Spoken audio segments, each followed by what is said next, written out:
With the conclusion of the race at New Hampshire Motor Speedway, Christopher Bell, with getting a win, blew up the playoff grid. Suddenly, everything was blown off the hinges. The points battle at the cut line now is pretty much non-existent, and everybody is in a must-win scenario.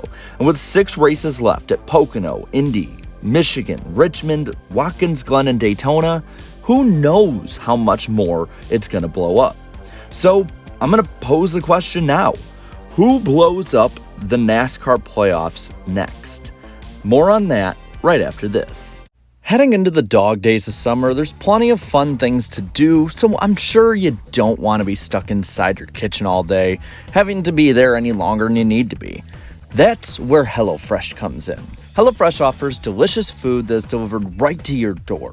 This also helps you effortlessly save money and time, as some have saved as much as 72% on cheaper costs as compared to dining out or going to a grocery store.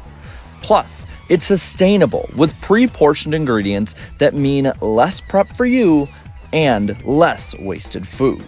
Here, I'm having some garlic butter shrimp scampi right before I jump on a stream, and man, is it good.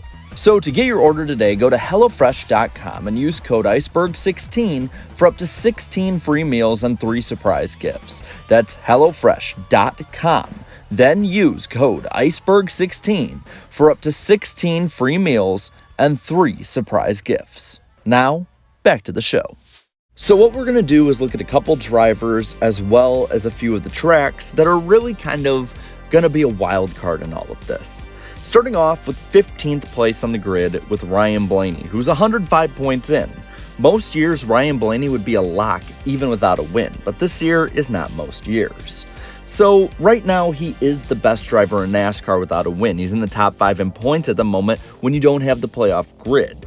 And I think that Blaney is someone who is a threat to win, and it won't really blow up the playoffs as much as just make the pressure mount even further on 16th on down to get a win. He's really good at Pocono, Michigan, and Daytona. Actually, last year, he won at Michigan and Daytona. So I think that Blaney is someone that everyone needs to watch out for, because just like he could miss the playoffs, he just as easily could rattle off 2 or 3 wins before it even starts. Next up, we have 16th place Martin Truex Jr., who's plus 68. Again, being plus 68 in most years means you're in. But again, that's not most years. Truex has had tons of speed, but no consistency, which makes him dangerous to anyone on the cut line because, just plainly, he's erratic. He has the ability to kind of be like the Joker and just make maximum chaos on any situation possible. He could run 20th one week, or the next week he could lead hundreds of laps and win the race. He had tons of speed at New Hampshire, and that could really be translated throughout the rest of this season. Plus, he's really fast at Pocono and Richmond. Pocono's coming up, and that's somewhat of a wild card, and Richmond is a track where he's had speed for years and cannot be left out of the running. Now, outside of the playoffs is where it gets even more interesting. Kevin Harvick is currently minus 68, but you wouldn't know it based on how his team has been. They have been trending up in speed in the last couple weeks. For much of the season, Harvick has had top 10 speed, but it hasn't translated into the finishes that the number 4 team is accustomed to.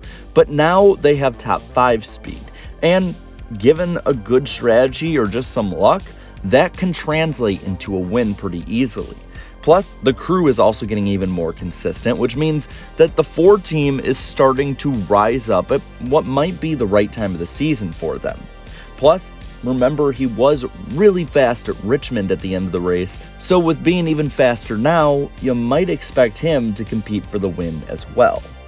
Now, 19th, 154 back, is Eric Jones. He's been in a must-win for a while, and I think that he has a few opportunities other than Daytona to get wins at, but he's shown speed at the intermediates. That's the big thing to look at right now, including at Auto Club, a 2-mile fast intermediate. And why is that important? Well, because Michigan is coming up, and Michigan is a sister track of Auto Club. So Eric Jones might be a threat at Michigan and should be somebody to watch out for as a playoff dark horse. Next up, in 21st 204 back, is Michael McDowell. Michael McDowell is having the best season of his career. I made a video previously on him because I think that he's somebody who is on the borderline of deserving a playoff spot.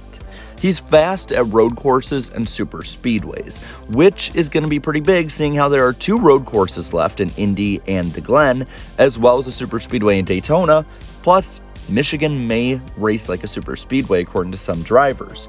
So I'm going to say this. He should be a threat at Indy, Watkins Glen, and Daytona, and possibly Michigan.